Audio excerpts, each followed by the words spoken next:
For us, I thought the second half showed who we can be, who we need to be. It's what we've been asking for in terms of that effort and commitment on the defensive end, and obviously you claw yourself back from down 15. Those guys that did that were a part of that. 5 or 6 guys showed me where, who I need to have on the floor, and other guys got to continue to rise to the expectations. I thought first half we were not aggressive enough. We had 1 offensive rebound, no free throws, and not good enough defensively. Let 3-point shooters be real comfortable. The second half is what I'll be able to hold on to build upon, and these guys will as well, as we just talked about in the locker room. And then the start of the overtime, obviously Lindsay hits 2 threes, and I think we gave up 11 points in the first 5 possessions and trying to claw back from that. But for me, the solace I'll take is that 20 minutes in the middle that we have to build upon, because that's the type of team we need to be from a defensive standpoint. We've got to get more guys playing to that level, like these 2 guys to my left and the other guys that were on the floor with them. So we'll learn a lot from this, as I told them, and nobody's feeling sorry for you. We have to continue to get better. I've seen teams come through, way harder challenges. I did like how we responded in the second half, but we got to put the 40 minutes of that together, and then we'll get inching closer to where we need to be. All right, questions for the student athletes? Right here up front. Can you describe emotions right now? You seem emotional, and obviously that was your best 2-way effort of the year, but to come in loss. Yeah, I mean, this team's full of winners. For myself, I know I'm a winner, and to go through, losses and some trials like that, it's not what I hold this team to be. And as a leader of this team, and with Nick right here, I know that we got more in the tank, and I know what it means for us to wear Wisconsin across our chest and to go out there and not show the effort that the state of Wisconsin deserves, the program deserves for the first 20 minutes. Like Coach said, with the second 20 minutes, I think we played a lot better as a team, and we came together and we fought, but it needs to be a full 40. And I know this team's full of winners, and we're going to bounce back, but yeah, this sucks. And, we're going to get back in the gym with Coach and the team, and we're going to bounce back.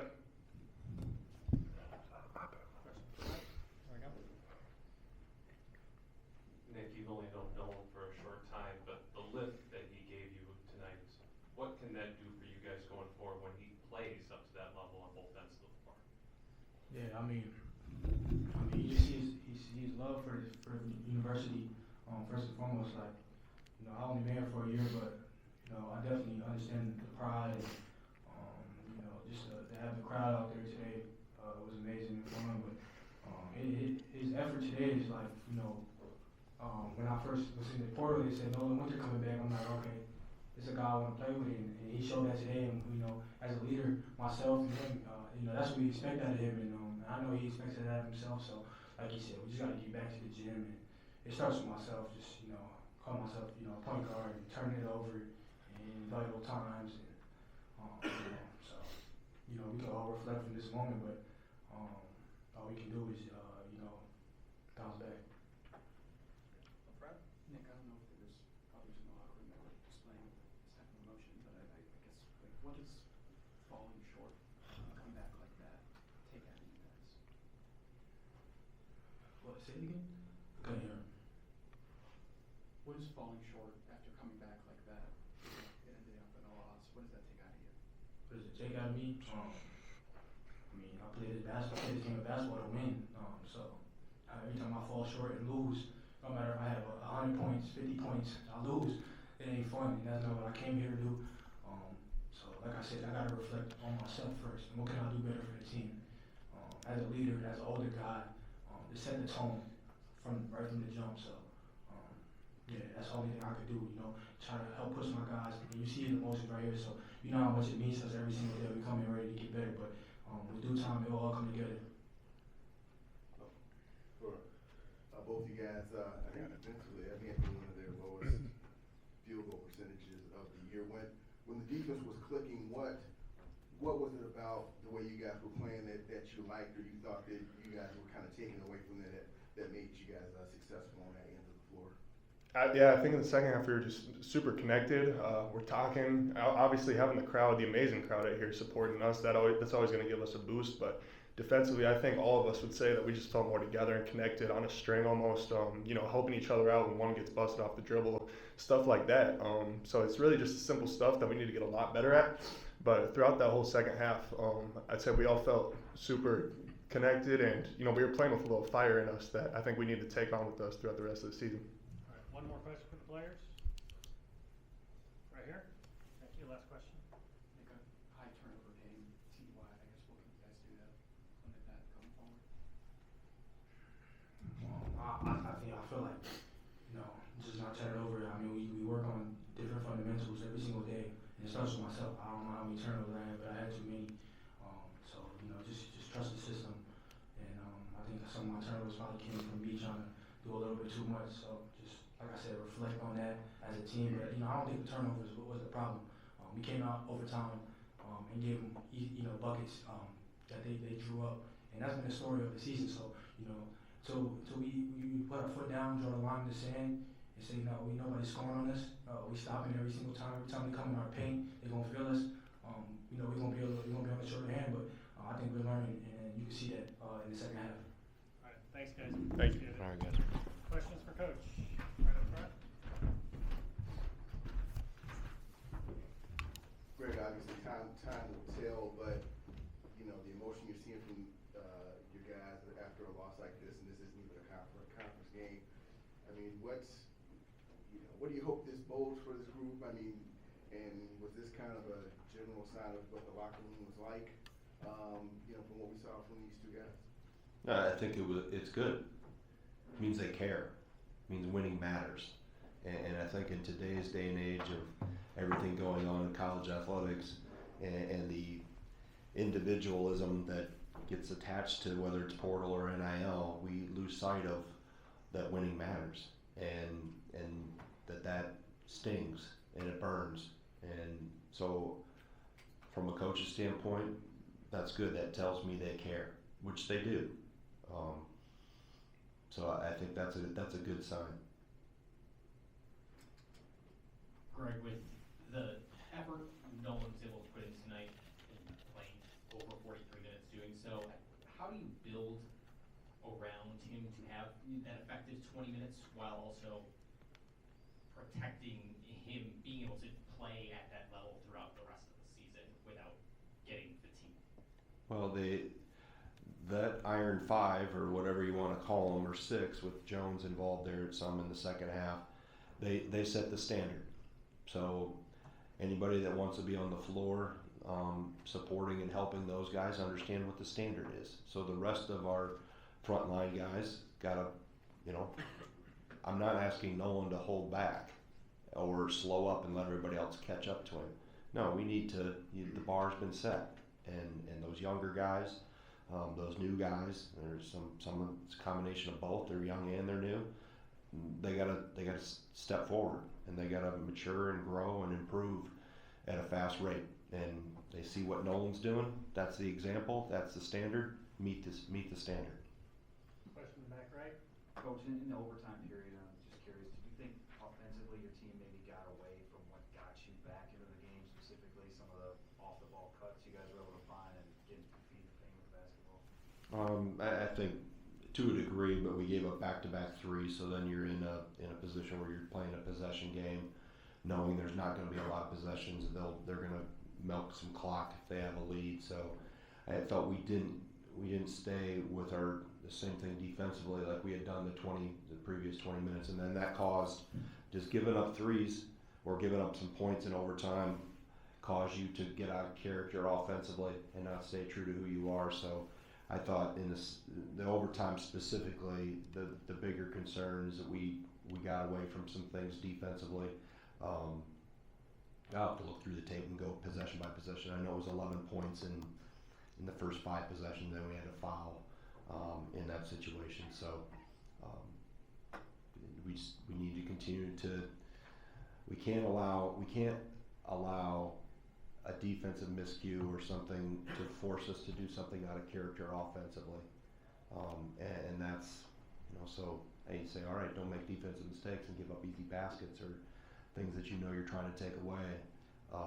So we're still in a learning process or learning period of not allowing that to affect us from an emotional, and that's a maturity thing that we can't, even though they are correlated, you can't let something that goes wrong affect you on the other end and get you out of what has made you successful. All right, second row middle. Greg, going a little bit off of that, and just Nolan's comment about the fire specifically in those middle 20, as you said. Mm-hmm. How is it what is that next step of kind of translating that over that 35, 40 minutes? And is it just a point of kind of the inexperienced guys still coming together? Or? I think it's a combination of all those things, understanding what the standard is. And I told them in the locker room, now you've seen it, we're not chasing a ghost anymore, right? We know what it looks like, and I also know you can do it. So now it's a matter of doing it again. And it'll be again tomorrow when we practice and get ready for Monday. So it's do it again, and then do it again. And I thought we made some steps defensively in practice over the week, things that we worked on. And it showed me in the second 20 that, okay, we were capable of doing it. Maybe not everybody is yet, but I found a group there of 5 or 6 guys that lived up to the standard. And now we got to get others to live up to that standard too. So you don't, I don't lower the standard to meet where they are. They have to improve to meet where the standard needs to be in this program. Front right. Nolan was really discouraged after Nebraska, and I'm sure a lot of people Mhm. were, but I guess how did you see him respond over the last week? Did you see kind of some of this energy in practice throughout the week? Yeah, I think he's practiced consistently well. He's a competitor. It bothers competitors when you're not successful because they put a lot of time into their craft, and they have great pride in, representing a team and playing for their teammates and with their teammates. So, like I said, winning matters to Nolan, and that's good to see. Do 2 more questions first here. Mark, go ahead. John Blackwell got going again at 14 points in the second half. Was this just the shots falling, or did you see him maybe doing some different things that were, helping the shots go down or get better? I thought he was more aggressive in attacking, and his rim finish percentage still is. I think he was 2 for 6 or 2 for 8 at the rim, and he's got to be, 5 for 6 or 6 for 8. He's got to be able to convert on those. So I thought his shot selection was better. Obviously, the 2 fouls in the first half gets him out of rhythm, but I thought he refocused, reset at halftime, and came out and was much more, over the last 4 halves, not including the overtime. That's the best I've seen him in that second half. So hopefully he's back on the right track. But I thought he did a good job of resetting at halftime after the first half was not up to his standard, and came out and gave us a boost in the second. All right, last question. Greg, you talked about the amount of bad shots you guys took from 3 against Nebraska. Do you think that had any impact in the first half, where it felt like there was some overpassing and the lack of rebounding, lack of free throws, or is it just something completely different? In terms of shot selection, or Just in terms of the lack of aggression that you guys had and the lack of finishing. yeah, I mean we were non-aggressive on the defensive end too, and I think that translates. When you're not aggressive on the defensive end and you're allowing whether it was, I don't think it was Lindsey because I don't think he hit one in the first half, but Ford, Perkins, we allowed guys just to comfortably get shots off. We lost Hodge on a switch when you're not an aggressive defensive team, and I'm not talking about picking up full court and that type of stuff, but in tune, alert and aware. I thought the second half we were more alert and aware, and we covered up things. So, and it usually goes hands in hand. When you're not aggressive defensively, then you're kind of wishy-washy offensively too, and you're not in attack mode. You're not playing with an aggressive mindset. Second half, we played with a more aggressive mindset, and we got shots to go in. We got better shots. We were at the rim more. We got to get more than 10 free throws. We've got to be able to do it for more I don't think we shot any. We shot none in the first half, which told me our lack of aggression. But the defensive component, how we just allowed Villanova to play real comfortable in the first half, was the thing that I felt. It showed the lack of aggression. In the second half, we were able to turn it around and show how we can be, and that's how we need to be. So they did themselves a favor by setting the standard, or showing that we can do it. Now we got to build upon that.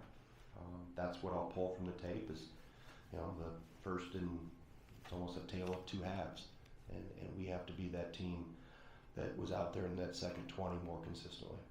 All right, thank you, Coach. All right.